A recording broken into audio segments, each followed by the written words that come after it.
ನಿನ್ನೆ ಕುಮಾರಸ್ವಾಮಿ ಅವರು ಡೆಲ್ಲಿಯಲ್ಲಿ ಒಂದು ಪ್ರೆಸ್ಗೆ ಹೇಳ್ತಾರೆ, ನಾವು ಅವರ ಎತ್ತಿದ ಯಾವುದು ಮೈನಿಂಗ್ ಹಗರಣ ಇದೆ ಅದು 10 ವರ್ಷದ ಹಿಂದಿದ್ದು ಈಗ ಮಾತಾಡ್ತಾ ಇದ್ದಾರೆ ಅಂತ ಹೇಳ್ತಾರೆ.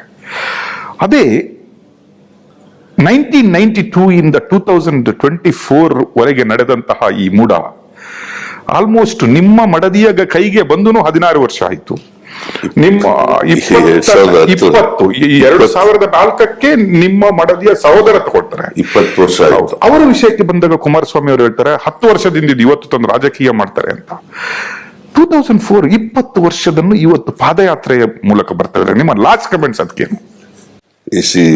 ನೋಡಿ, 2004ರಲ್ಲಿ ನನ್ನ ಬಾಮೈದೆ ತಕೊಂಡಿರ್ತಕ್ಕಂಥದ್ದು. ಇವತ್ತು 24ರಲ್ಲಿ ಇದ್ದೀವಿ, 20 ವರ್ಷ ಆಯ್ತು. ನನ್ನ ಹೆಂಡತಿಗೆ ದಾನ ಕೊಟ್ಟು 2010 14 ವರ್ಷ ಆಯ್ತು. ಈಗ ಅದ್ರ ಮೇಲೆ ಪಾದಯಾತ್ರೆ ಮಾಡ್ತಾ ಇದ್ದಾರೆ. ಸೈಟ್ ಕೊಟ್ಟಿದ್ದು 21ನೇ ಇಸ್ವಿನಲ್ಲಿ. ಈಗ ಅದ್ರ ಪಾದಯಾತ್ರೆ ಮಾಡಕ್ಕೆ ಶುರು ಮಾಡಿದ್ದಾರೆ. ದಿ ವೆರಿ ಫ್ಯಾಕ್ಟ್ ದಟ್ ಅವರು ಮಸಿ ಬೆಳಿಬೇಕು ಅನ್ನೋ ಪ್ರಯತ್ನವೇ ಹೊರತು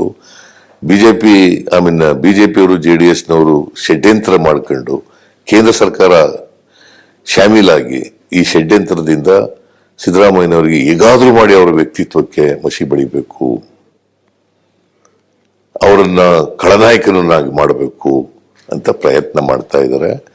ಇದು ಜನರಿಗೆ ನನ್ನ ಒಳ್ಳೆತನ, ಪ್ರಾಮಾಣಿಕತೆ, ನಾನು ಜನಪರವಾಗಿರ್ತಕ್ಕಂಥದ್ದು, ಬಡವರ ಪರವಾಗಿರ್ತಕ್ಕಂಥದ್ದು, ಮತ್ತೆ ಎಲ್ಲಕ್ಕಿಂತ ಮುಖ್ಯವಾಗಿ ಇವತ್ತು ನಾವು ಮಾನವತಾವಾದದಲ್ಲಿ ನಂಬಿಕೆ ಇಟ್ಕೊಂಡಿರ್ತಕ್ಕಂಥವ್ರು. ಇವರು ಹಿಟ್ಲರ್ನ ವಂಶಸ್ಥರು, ಇವರು ಬಿಜೆಪಿಯವರು. JDSನವರು ಸಂಪೂರ್ಣ ಜಾತಿವಾದಿಗಳು. ಇವರು ಷಡ್ಯಂತ್ರ ಫಲಿಸಲ್ಲ, ಮತ್ತೆ ನಾನು ಇದನ್ನು ಮೆಟ್ಟಿ ನಿಲ್ತೀನಿ ಅಂತಕ್ಕಂಥ ಸಂಪೂರ್ಣ ವಿಶ್ವಾಸ